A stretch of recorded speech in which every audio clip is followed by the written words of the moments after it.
The light of the world, the savior of humanity, the protector of peace. All of that is just the surface of the true meaning of being a protagonist. Watch the full video and find out where you truly belong. We all know that you're the main protagonist of your life, same as me. Haha. Yeah, we both are. But most of us fall under this first category of protagonist. 1. The heroic protagonist. The basic one. The classic good guy. They fight for justice, love, or truth, often risking everything to protect others and maintain peace. All the famous superheroes belong here.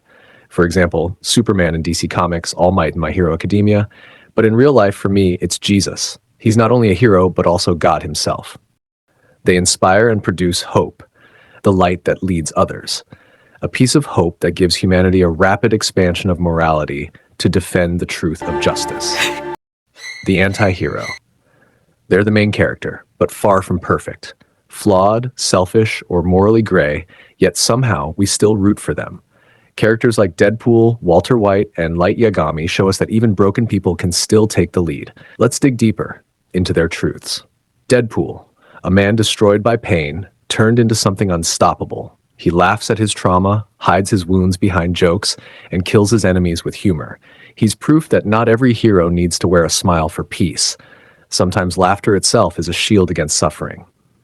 Walter White, once a humble chemistry teacher, now a king in the shadows. He didn't start as a monster. He was just a man who wanted control, respect, and survival.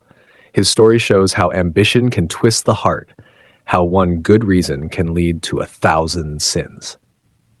Light Yagami, a student blessed with genius but cursed with pride. He began with justice, wanting to cleanse the world of evil. But in chasing godhood, he became what he hated most, the very evil he swore to destroy. These characters give testimony to what it truly means to fall and still move forward. They teach us that heroism isn't always born from light. Sometimes it's forged in chaos, pain, and ego. The anti-hero is not the savior of humanity. They are the mirror, reflecting what humanity really is. A mix of good intentions, bad decisions, and an unending hunger for meaning. A tragic protagonist is someone destroyed not by the world, but by their own heart. Their flaw isn't weakness, it's the intensity of being too human. Take Romeo and Juliet, two souls who believed love could conquer the world. They weren't driven by greed or power, only by passion. But passion without wisdom can be just as deadly as hate. Romeo's flaw was impulsiveness. He loved deeply, but too fast, acting before thinking, letting emotions lead his fate. His love for Juliet wasn't false, it was pure, but purity alone doesn't protect you from consequence. In his eyes, love was destiny, something divine, something absolute, and when destiny seemed lost, death felt like the only escape. Juliet, on the other hand, was brave, too brave for her age. She defied her family, her world, her future, all for the idea of love that felt more real than life itself. Her tragedy was trust, the belief that love could rewrite fate. But fate doesn't bend easily, even for those who love purely. Together, their story isn't about romance, it's about collision. Two hearts that burned too bright in a world not ready to hold that kind of flame.